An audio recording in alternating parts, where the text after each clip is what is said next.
Hello, नमस्कार, आदाब। एक बार फिर से आप सभी का बहुत-बहुत स्वागत है स्कैन इंस्टीट्यूट के इस यूट्यूब चैनल पे और आप देख रहे हैं स्कैन न्यूज़।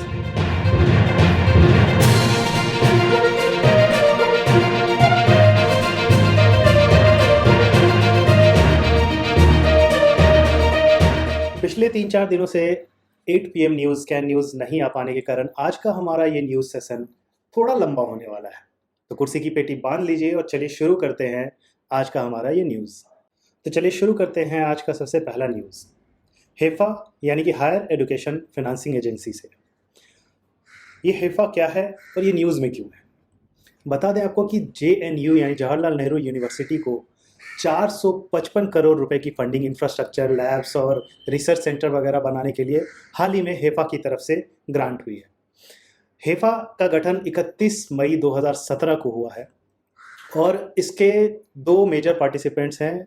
एक तो गवर्नमेंट ऑफ इंडिया की ministry of human resource and development, जिसे कि अब मिनिस्ट्री ऑफ एजुकेशन कहा जाता है, और दूसरा Canara bank. Ministry of education का इसमें 90.91% हिस्सा है, वहीं कैनरा बैंक का इसमें बाकी 9.09% पार्टिसिपेशन रहेगा। हेफा का मेन काम जो है वो इंडिया के हायर एजुकेशन इंस्टीट्यूशंस को फंडिंग प्रोवाइड कराना है। तरह तरह की कंपनीज जैसे CSR करती हैं, कॉर्पोरेट सोशल रिस्पॉन्सिबिलिटी जिसे कहते हैं। बड़ी बड़ी कंपनियां जो CSR करती है उसे ये चैनलाइज करेगा। वहीं गवर्नमेंट से जो ग्रांट मिलता था अभी तक यूनिवर्सिटीज़ को ये सब इंफ्रास्ट्रक्चर डेवलपमेंट के लिए, वो खत्म हो जाएगा। उसकी जगह हेफा के द्वारा जो है ये सैंक्शन किया जाएगा, ये बजट ये पास किया जाएगा, ये अमाउंट इंफ्रास्ट्रक्चर के लिए हेफा की तरफ से ये प्रोवाइड किया जाएगा। हेफा जो है वो द कंपनीज एक्ट 2013 के तहत एक नॉन डिपॉजिट टेकिंग NBFC के रूप में रजिस्टर्ड है। और अगर विजन और एम की बात करें तो revitalising infrastructure and system of education यानी RISE 2022, ये एक मिशन है गवर्नमेंट ऑफ इंडिया का, जिसके तहत हेफा का ये एम है, ये गोल है कि 2022 तक जो है ग्लोबल रैंकिंग्स को इम्प्रूव करना है इंडियन के हायर एजुकेशन इंस्टीट्यूशंस का, और साथ ही साथ एकदम रैपिड तरीके से नए नए रिसर्च और डेवलपमेंट सेंटर्स और नए नए इंफ्रास्ट्रक्चर्स, हॉस्टल्स वगैरह क्रिएट करने हैं। 2022 तक टोटल इन्वेस्टमेंट 20,000 करोड़ रुपए तक पहुंचाने का गोल है हेफा का, और यही आगे आने वाले और 4 वर्षों में इसे 5 गुना करके 1 लाख करोड़ रुपए तक के इन्वेस्टमेंट तक ले जाने का एम है, गोल है। तो आगे बढ़ते हैं अगली न्यूज़ की ओर और जानते हैं ये सेस क्या होता है और ये न्यूज़ में क्यों है। कोविड-19 पैंडेमिक से उभरने के लिए अधिकतर राज्य सरकारें जो है अल्कोहल पर, लीकर पर भारी मात्रा में सेस लगा रही है। 60%, 70% तक की सेस लगाई जा रही है। जैसा कि आप जानते हैं कुछ दिनों पहले तक दिल्ली में भी 70% सेस लगा दिया गया था लीकर पर, ब्रेवरेजेस पर, अल्कोहलिक ब्रेवरेजेस पर। हालांकि दिल्ली से ये सेस पूरी तरह से हटा दिया गया है और उड़ीसा में भी इस सेस को 50% से कम करके 15% पर कर दिया गया है। लेकिन अभी भी इंडिया के अधिकतर राज्यों में जो है इसी तरह 50 से 100% के बीच में जो है ये सेस लगाया जा रहा है लीकर और ब्रेवरेजेस पर, जिसका कि मेन एम है कि सरकार को जो लॉस हुआ है कोविड-19 पैंडेमिक के दौरान, ये जो 3 महीने का लॉकडाउन था, उस पीरियड में जितने भी इकोनॉमिक और फाइनेंशियल लॉस हुए हैं गवर्नमेंट को, उसे रिकवर करने का ये एक रास्ता बनता जा रहा है राज्य सरकारों के लिए। वहीं इसका उल्टा असर भी जो है वो लोगों पर पड़ सकता है, क्योंकि लोग जो है महंगाई के कारण सस्ते और अनहेल्दी रास्तों को अपना रहे हैं। सस्ते चुनने के चक्कर में वो स्वास्थ्य का ध्यान नहीं रख रहे हैं और खराब क्वालिटी के प्रोडक्ट भी चूज करने के लिए मजबूर हो रहे हैं। तो ये सेस क्या होता है, इसके बारे में थोड़ा सा जानते हैं। तो CESS सेस ये एक तरह का टैक्स है, एक एक्स्ट्रा टैक्स। जब भी राज्य सरकारों को पैसे की ज़रूरत होती है किसी स्पेसिफिक कारण के लिए, उन्हें अगर पैसे रेज करने हैं, पैसे इकट्ठा करने हैं, तो वो सेस का यूज़ करती है। एक आसान सा एग्जांपल देते हैं। जैसे 2018 में केरला में जब फ्लड आया था तो केरला की राज्य सरकार ने 1% का सेस लगा दिया था वहाँ के गुड्स पर, सर्विसेज पर, ताकि वो पैसे इकट्ठा कर सके और बाढ़ के कारण हुई सारी क्षति को ओवरकम करने के लिए, उनको रिपेयर करने के लिए फंड रेज कर सके। उसी तरह कोविड-19 पैंडेमिक के दौरान जो फाइनेंशियल लॉसेस हुए हैं उसकी वजह से सारे राज्य की राज्य सरकारें जो है वो सेस लगा रही हैं। सेस देता कौन है? अगर ये डायरेक्ट इम्प्लीमेंट किया जाए तो ये टैक्स जो है वो सीधा टैक्स पेयर के टोटल टैक्स में ऐड हो जाएगा। लेकिन कई बार ये सेस जो है वो एडिशनल टैक्स के तौर पर ऐड किया जाता है। फॉर एग्जांपल इंडिया में जीएसटी ऐड होने के बाद जीएसटी के ऊपर एक एडिशनल सेस जो है वो चार्ज किया जाता है। जैसे 2015 में स्वच्छ भारत सेस जो है 0.5% का ऐड किया गया था। उसी तरह 2018 में अरुण जेटली ने health and education cess include किया था 1% के करीब का, जिसे ध्यान में रखते हुए कि जो गरीब और बिलो पॉवर्टी लाइन फैमिलीज हैं उनके हेल्थ और उनके बच्चों के एजुकेशन के लिए फंड रेज करना था इस वजह से। तो सेस जो है जब जीएसटी या किसी दूसरे टैक्स के ऊपर एडिशनल टैक्स के तौर पे लगाया जाता है तो जनरली जो प्रोड्यूसर होता है, जो सर्विस प्रोवाइडर होता है, उसे ये टैक्स देना पड़ता है। बट अल्टीमेटली अगर सर्विस प्रोवाइडर को या गुड्स प्रोवाइडर को अगर ये टैक्स देना पड़ेगा तो ऑब्वियस सी बात है कि वो जो गुड्स या सर्विस प्रोवाइड कर रहा है उसकी कीमत बढ़ेगी और अल्टीमेटली जो है ये कंज्यूमर पर आखिरी में आ जाता है।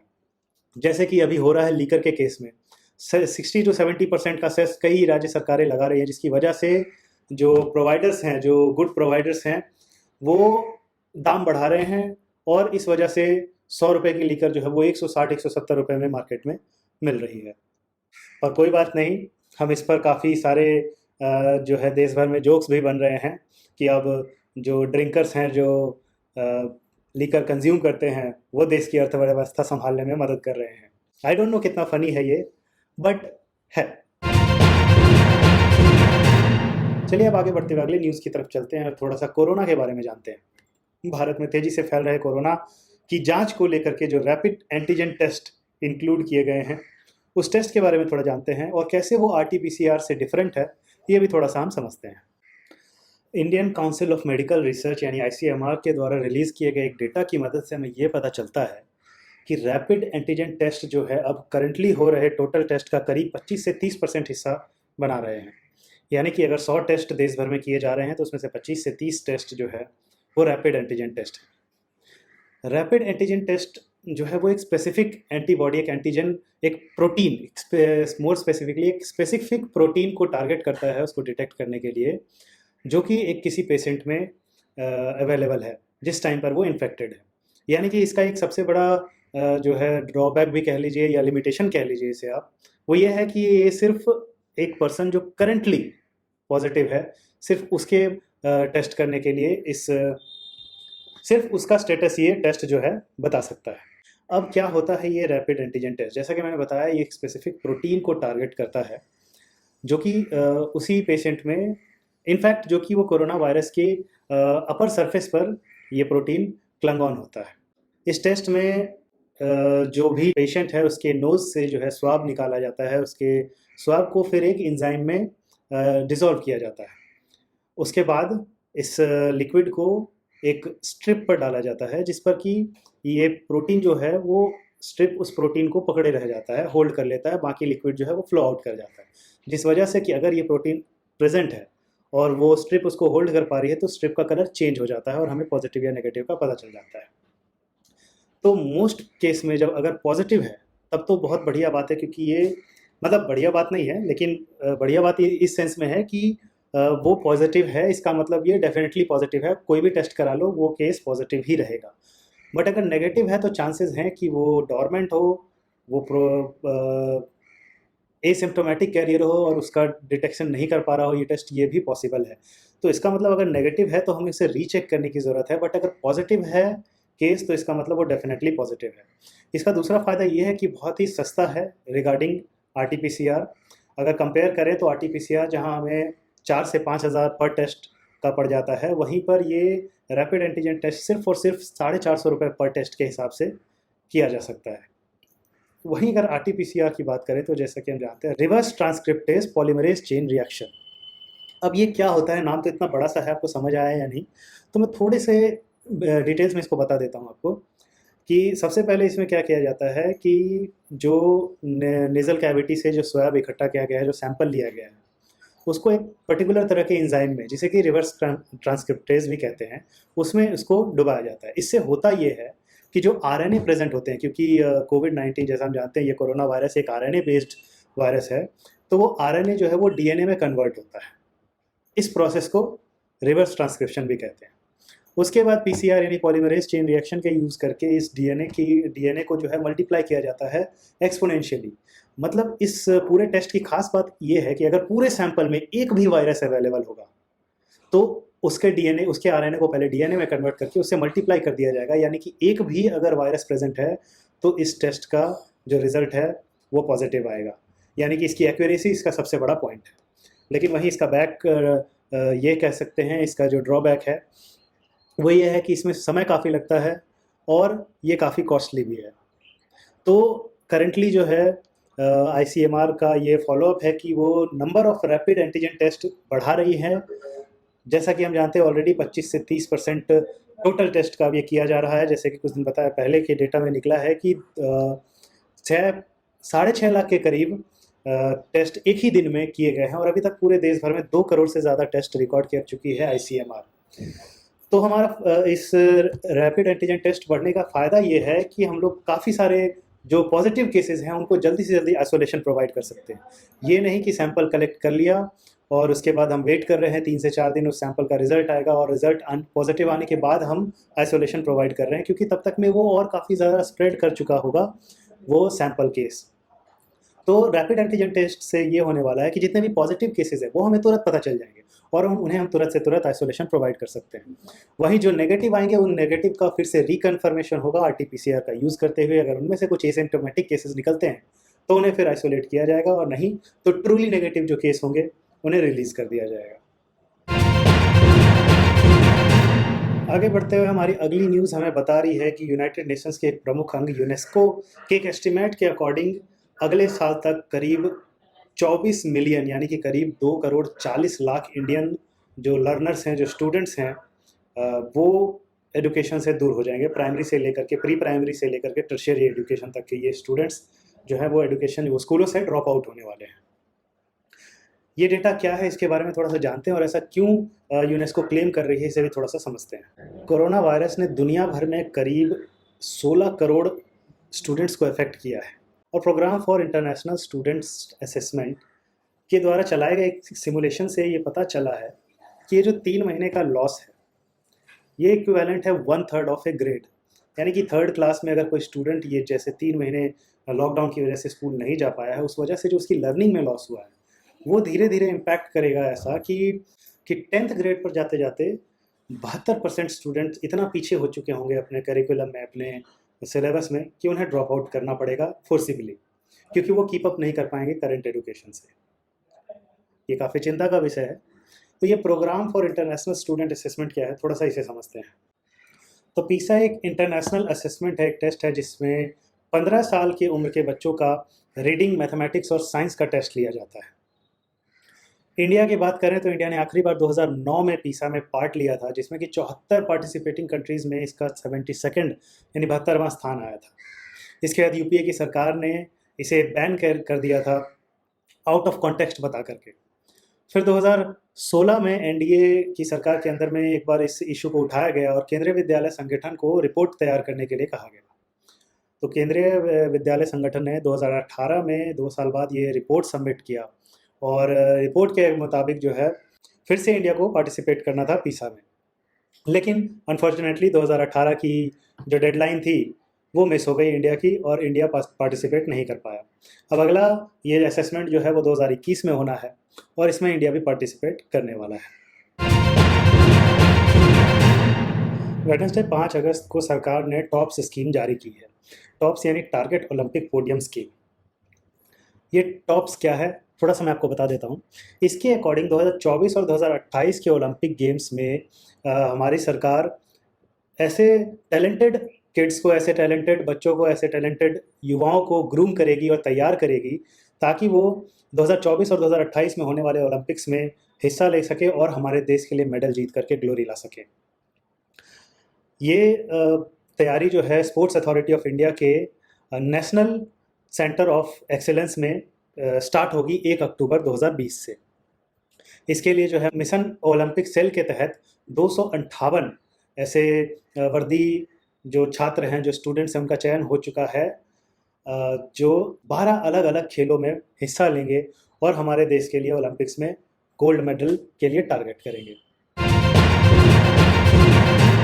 आगे बढ़ते हैं अगले न्यूज़ की तरफ, जो फिर से एक बार ज्योग्राफिकल इंडिकेशंस को लेकर के है। हमने ज्योग्राफिकल इंडिकेशंस पर एक वीडियो पहले ही बनाया है, जब हमने आपको बताया था कि कश्मीर में पाई जाने वाली सैफरन यानी कि केसर, जो कि कश्मीर वैली की स्पेशलिटी है, उसे जीआई टैगिंग जब मिली थी, हमने वो वीडियो बनाया था, उसका लिंक आपको यहाँ पर मिल जाएगा। तो आज बात करते हैं एक बार फिर से जो है ये जीआई टैगिंग न्यूज़ में क्यों है। तो मध्य प्रदेश के चीफ मिनिस्टर जहाँ एक तरफ पुश कर रहे हैं कि एमपी के 13 डिस्ट्रिक्ट्स को बासमती राइस के लिए जीआई की टैगिंग मिले, वहीं पर पंजाब के चीफ मिनिस्टर ने स्पेशली प्रधानमंत्री नरेंद्र मोदी को ये चिट्ठी लिख करके कहा है कि ये ऐसा ना होने दिया जाए। इससे जो है इंडिया के एक्सपोर्ट्स पर और जो दूसरे स्टेट्स जो ऑलरेडी रजिस्टर्ड हैं जीआई, जिनके पास ऑलरेडी जीआई टैग्स हैं बासमती राइस को लेकर के, उनकी प्रोड्यूस उनकी एक्सपोर्ट इफेक्ट होगी और ओवरऑल इंडिया की एक्सपोर्ट जो है इंटरनेशनल मार्केट में बासमती राइस की, वो इफेक्ट होने वाली है।